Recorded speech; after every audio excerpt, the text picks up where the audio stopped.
Imaginemos por un momento la siguiente situación. Se ha luchado en una guerra brutal durante 8 largos años. Una guerra agotadora, además. Totalmente. Se ha sangrado, se ha soportado el hambre, un frío extremo, enfermedades, y todo para derrocar a un monarca absoluto. Y justo en el momento de la victoria, cuando el humo por fin se disipa, ese mismo ejército victorioso, que está al borde de la inanición, se acerca a su general y le ruega que tome la corona. Que se convierta básicamente en el rey que acaban de destruir. Exactamente. O sea, esa es la paradoja histórica, el tremendo latigazo narrativo al que nos enfrentamos en nuestra inmersión profunda de hoy. Rompe por completo ese molde de bronce y mármol del general que marcha triunfante para reclamar el trono. No. Es que es un escenario que desafía por completo la lógica tradicional del poder. Históricamente, la narrativa suele ser muy lineal. Pensemos en Julio César cruzando el Rubicón para hacerse con Roma. Claro. O en Napoleón coronándose a sí mismo. Se asume siempre que ganar la guerra es el paso previo lógico para tomar el poder absoluto.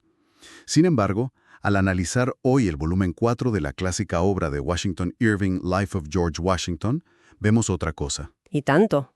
Los documentos, los diarios y las cartas de la época nos revelan un paisaje de liderazgo completamente invertido. Vale, vamos a desgranar todo esto, porque el objetivo de nuestro análisis a fondo de hoy no es simplemente recitar una cronología de batallas que quien nos escucha seguramente ya conoce. La misión aquí es extraer las mecánicas del liderazgo, la estrategia pura y las lecciones de carácter de un hombre que ganó una guerra casi imposible. Rechazó el poder absoluto y además sentó las bases físicas de una república moderna. Eso es. Y lo bueno es que el texto de Irving nos proporciona una ventana directísima a cómo funcionaba su mente. Lo que estos textos dejan increíblemente claro es que la victoria en la Guerra de Independencia no fue para nada el producto de un choque de fuerzas arrollador. No, para nada. Fue más bien el resultado de una paciencia estratégica monumental y de un entendimiento profundo de la psicología humana. Por no hablar de una red de engaños a gran escala que rivaliza con cualquier operación de inteligencia actual. Es que eso es precisamente lo que resulta tan chocante. A menudo existe esa noción tan romántica, ¿verdad?, de que las guerras de esa época se ganaban puramente con valor, fuerza bruta y 2 líneas de infantería disparándose a plena luz del día. La típica imagen de película. Eso es.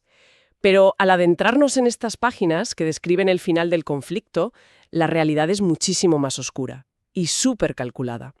Antes de llegar al clímax en Virginia, el texto nos lleva al sur, a las Carolinas, donde estaba operando el general Nathanael Greene. ¿Qué estaba ocurriendo exactamente allí y por qué era tan vital? Pues Greene estaba ejecutando una guerra de desgaste absoluta.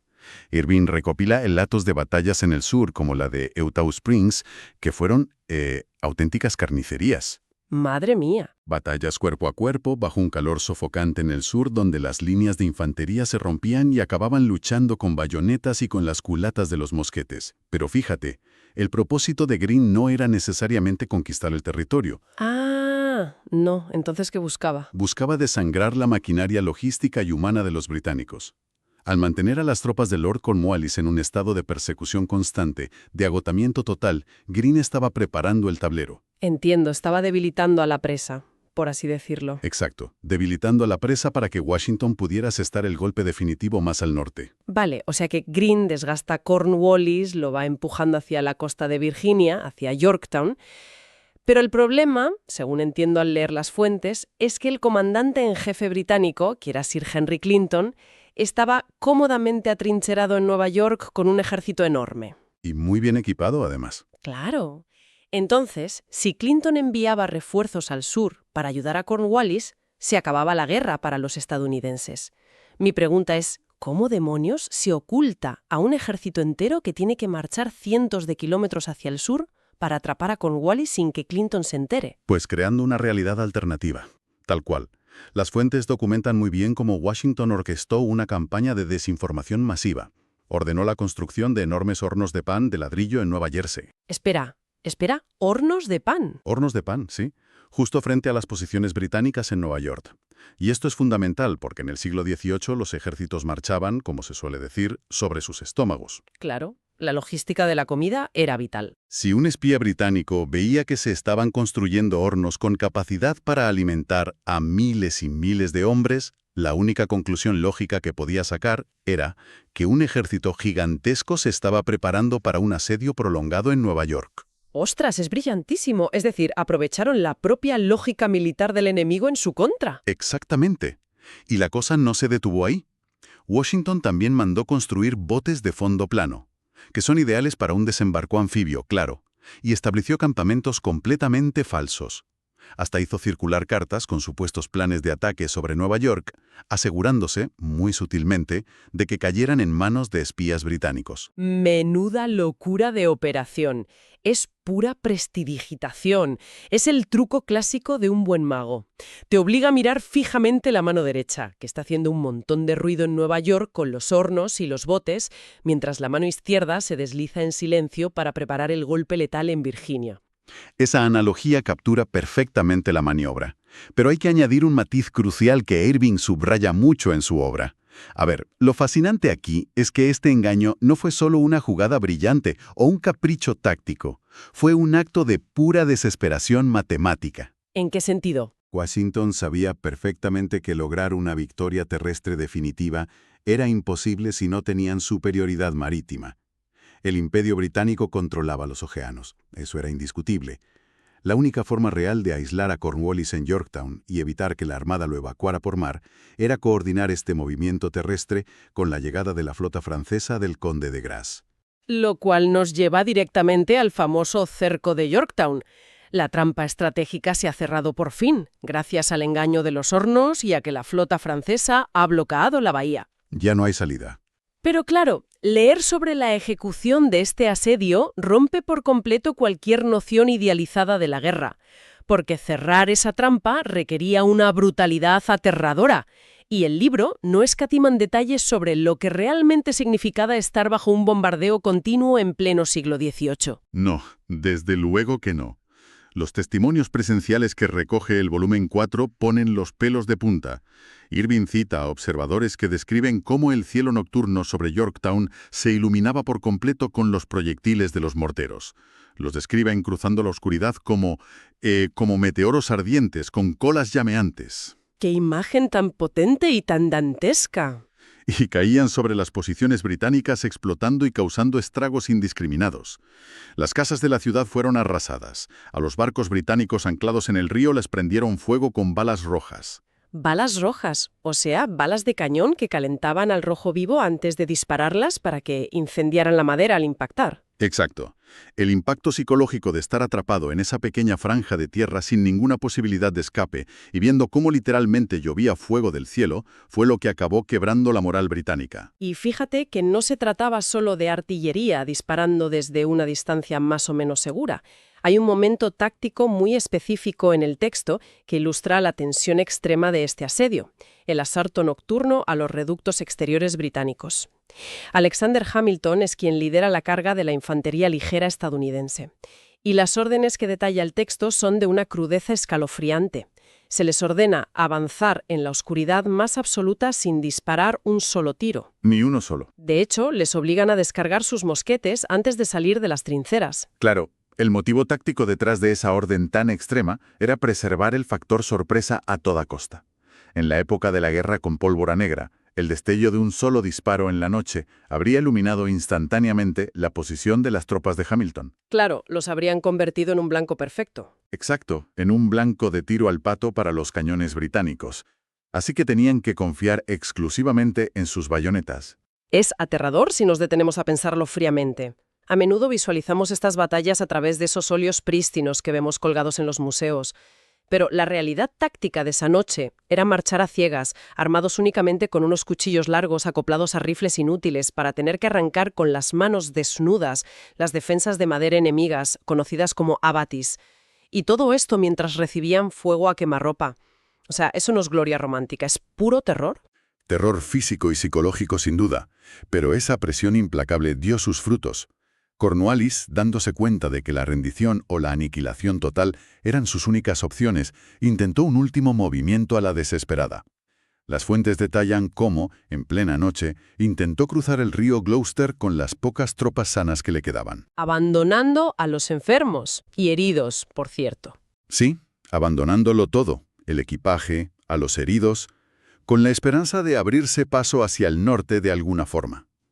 Pero si conectamos esto con el panorama general, vemos que incluso la meteorología les dio la espalda. Una tormenta violentísima se desató de madrugada, dispersó sus botes y lo obligó a abortar la misión. El Imperio Británico en América colapsó finalmente bajo el peso combinado de la fatiga extrema, el hambre, un bombardeo incesante y, para rematar, un clima adverso. Y la rendición en sí misma es un momento fascinante de orgullo herido y de protocolo estricto. Cuando llega la hora de entregar formalmente la espada al vencedor, Cornwallis no aparece. No, se niega. Alega estar enfermo y envía a su segundo al mando, al general O'Hara, para realizar la humillante tarea. Pero Washington no deja pasar el desaire. Manteniendo una frialdad absoluta, se niega a recibir la rendición de manos de un subordinado. Y hace muy bien. Y señala a su propio segundo, el general Lincoln, para que la acepte en su lugar. Fue una demostración magistral de soberanía. En la diplomacia militar de la época, los símbolos lo eran todo. Washington estaba exigiendo que el ejército victorioso de la nueva república fuera tratado con el mismo rigor y el mismo respeto que cualquier potencia europea consolidada. Sin embargo, la ironía profunda que revelan los documentos de Irving es que la caída de Yorktown y el fin de las hostilidades con los británicos no trajeron la paz. Al contrario, De hecho, desataron la crisis interna más peligrosa para la supervivencia del propio país. aquí es donde se pone realmente interesante, porque la historia da un giro que parece sacado de un thriller político de hoy en día. El enemigo externo ha sido derrotado, sí, pero el enemigo interno surge de las entrañas del propio éxito. El ejército continental está acampado en Newburgh, en Nueva York, esperando durante meses a que los diplomáticos en París firmen el maldito tratado de paz. Y están furiosos, con razón. Furiosos es poco. Han ganado la guerra, pero están en la ruina más absoluta.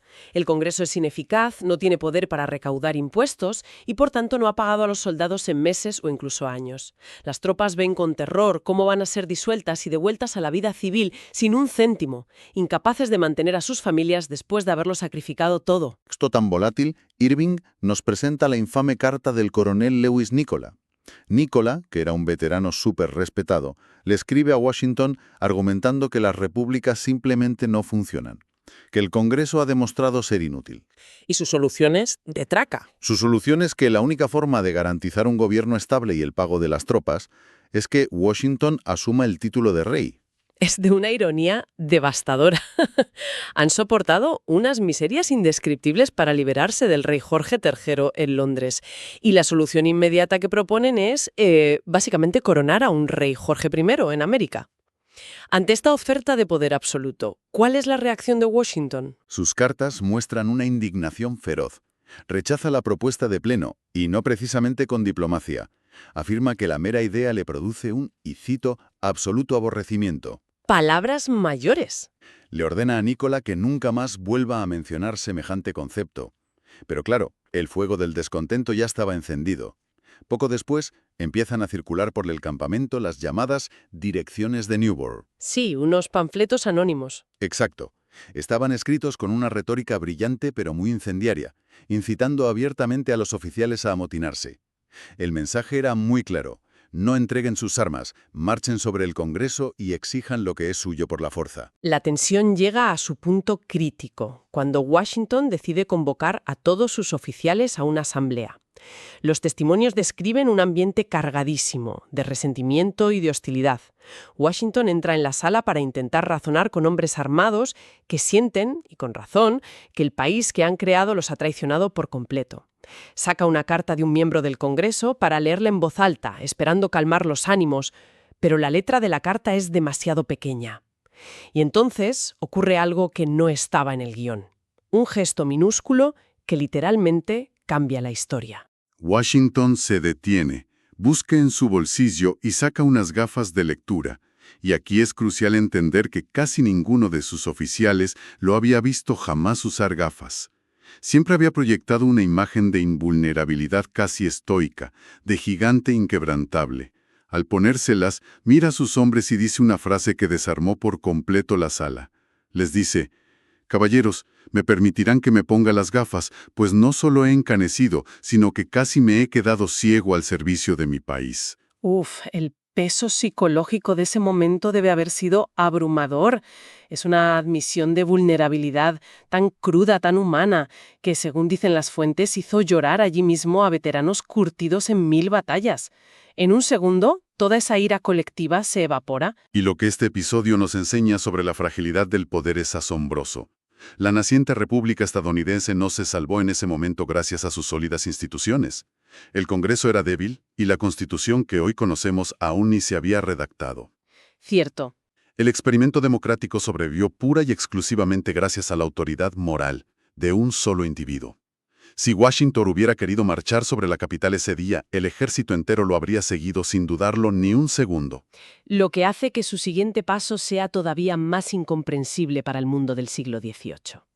A ver, acaba de aplastar un motín militar con unas simples gafas de lectura. Posee la lealtad absoluta de la fuerza armada más poderosa del continente. ¿Y qué decide hacer? Renunciar. Renunciar, viaja a Annapolis, entrega formalmente su comisión militar al Congreso y cabalga de vuelta a su granja en Mount Vernon, llegando justo en la víspera de Navidad. Para ponerlo en términos modernos, es como si el fundador de una gigantesca startup tecnológica lograra eliminar a toda su competencia, consiguiera un monopolio mundial absoluto y en el momento exacto en que tiene todo el poder en la palma de la mano, simplemente deja las llaves sobre la mesa, apaga el ordenador y se va a su casa a podar los rosales. Es alucinante. Es que ese nivel de desapego generó verdadero estupor en toda Europa, donde los reyes simplemente no renunciaban al poder de forma voluntaria. Sin embargo, esta transición a la vida civil no estuvo exenta de crisis. El texto de Irving documenta el pánico social que se desató con la creación de la Sociedad de los Cincinnati. Sus vínculos, apoyarse mutuamente, ese tipo de cosas. Pero la controversia no venía porque fueran un grupo de amigos reuniéndose a tomar algo, ¿verdad? El problema residía en un detalle muy específico de sus estatutos. Exactamente. El gran problema era la cláusula hereditaria. La membresía pasaría automáticamente a los hijos mayores de los oficiales.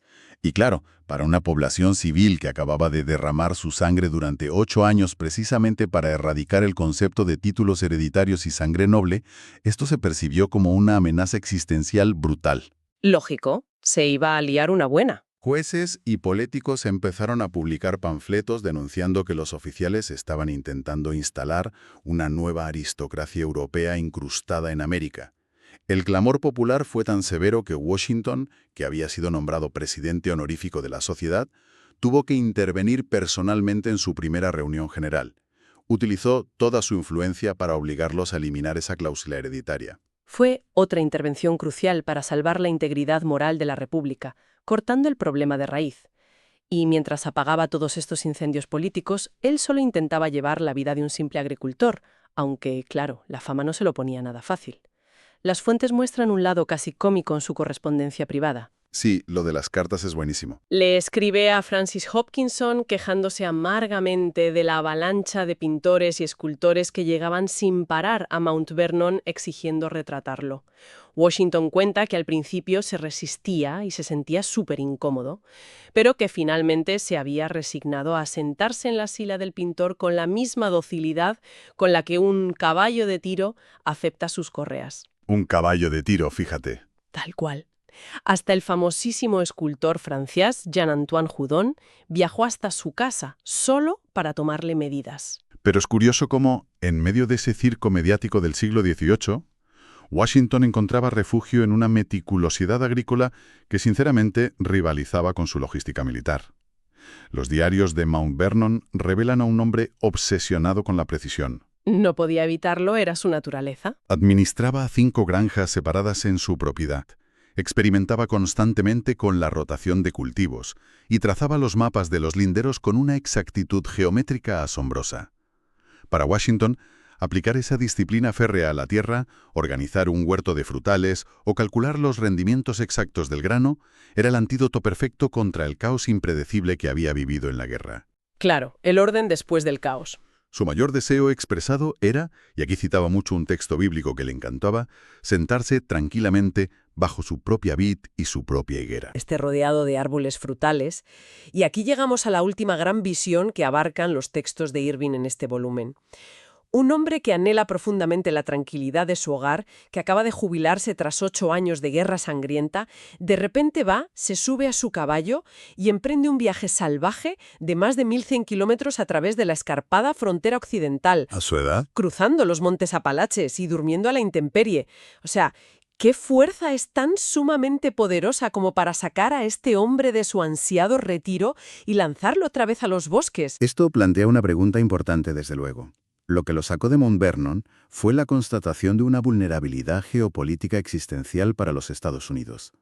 Al inspeccionar todas esas tierras occidentales, Washington vio un problema matemático que parecía irresoluble con la geografía de la época. Para entenderlo bien, tenemos que visualizar el mapa. A ver. Los montes Apalaches formaban un muro físico inmenso entre la costa este, donde estaban las 13 colonias originales, y los nuevos y vastísimos territorios occidentales, hacia donde los colonos ya empezaban a emigrar. Y el problema fundamental es que, si eres un granjero que está al otro lado de esas montañas, en lo que hoy sería Ohio, intentar transportar toneladas de grano o de madera a través de los Apalaches en carros tirados por caballos para venderlos en las ciudades del este era económicamente inviable. Te costaba mucho más el transporte que el valor de la propia mercancía. Precisamente. Irving documenta cómo Washington, en unas cartas que le envía al gobernador de Virginia, utiliza una metáfora súper reveladora. Describe a estos nuevos colonos occidentales como un peso en un pivote. Si la costa este no construía urgentemente infraestructura para facilitar el comercio a través de esas montañas, esos colonos harían lo que cualquier ser humano racional haría: buscar la ruta económica más fácil para sobrevivir. Lógico. ¿Y cuál era la ruta más fácil? Cargar sus productos en balsas y flotar río abajo por el Mississippi. Pero claro, el Mississippi y el vital puerto de Nueva Orleans estaban en ese momento bajo el estricto control del Imperio Español. ¡Ostras! Y alternativamente, podían comerciar hacia el norte, a través de los Grandes Lagos, cayendo directamente en los brazos de los británicos en Canadá. Es que es una deducción brillante. Washington está viendo con una claridad pasmosa que el libre mercado va a acabar dictando las alianzas militares. Si los granjeros estadounidenses del oeste dependen económicamente de los españoles o de los británicos para subsistir y dar de comer a sus familias, tarde o temprano su lealtad política y militar también se va a inclinar hacia ellos. Exacto. La República no se fragmentaría por culpa de una nueva guerra, sino por la simple y aburridísima logística comercial. La lealtad política sigue invariablemente a la conveniencia comercial. Y esa es la tesis central que él desarrolla tras ese viaje. Por eso, a su regreso, se convierte en el gran impulsor y pionero de la navegación interior en América. Su propuesta era un proyecto de ingeniería súper ambicioso para la época: la creación de un sistema de canales y esclusas para hacer navegables los ríos Potomac y James. Para sortear el obstáculo natural. Sí, extendiéndolos lo más al oeste posible para conectar la costa atlántica directamente con las aguas del interior.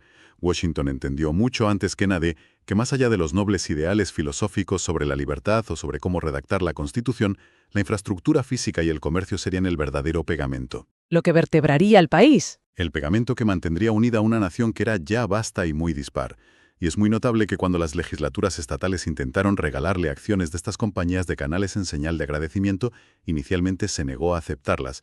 Temía que cualquier beneficio económico personal manchara la pureza moral de su visión nacional. Es asombroso observar el arco completo de este volumen de Irving.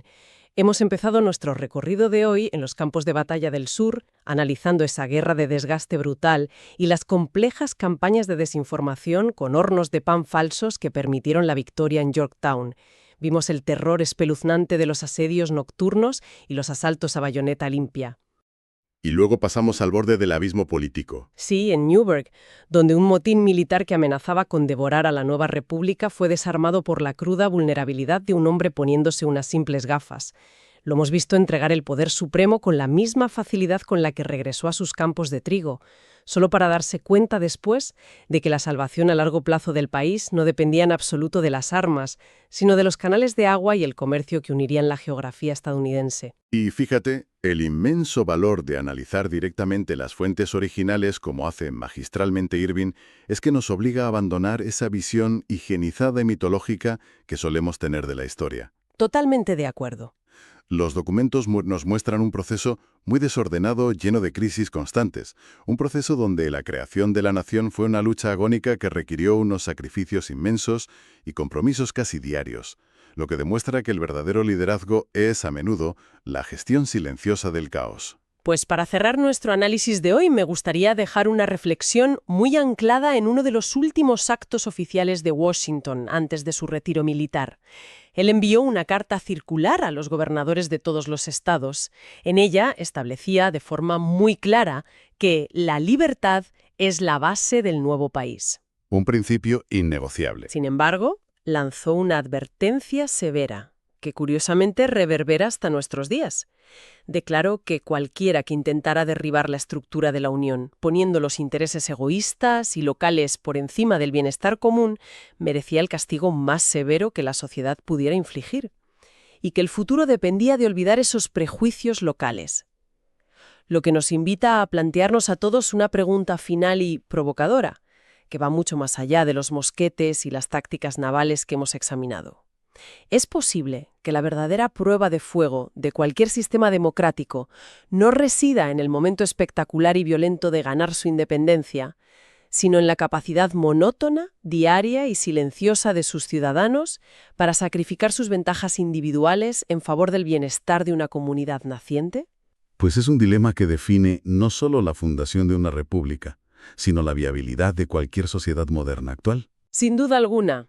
Y así, el molde de bronce del general victorioso aferrado a su espada queda irremediablemente obsoleto. El verdadero triunfo documentado en estas páginas no se define por el poder que un individuo logró amasar, sino por el poder que tuvo la inmensa sabiduría de soltar. Ha sido un viaje fascinante a través de estos textos. Hasta nuestra próxima inmersión profunda.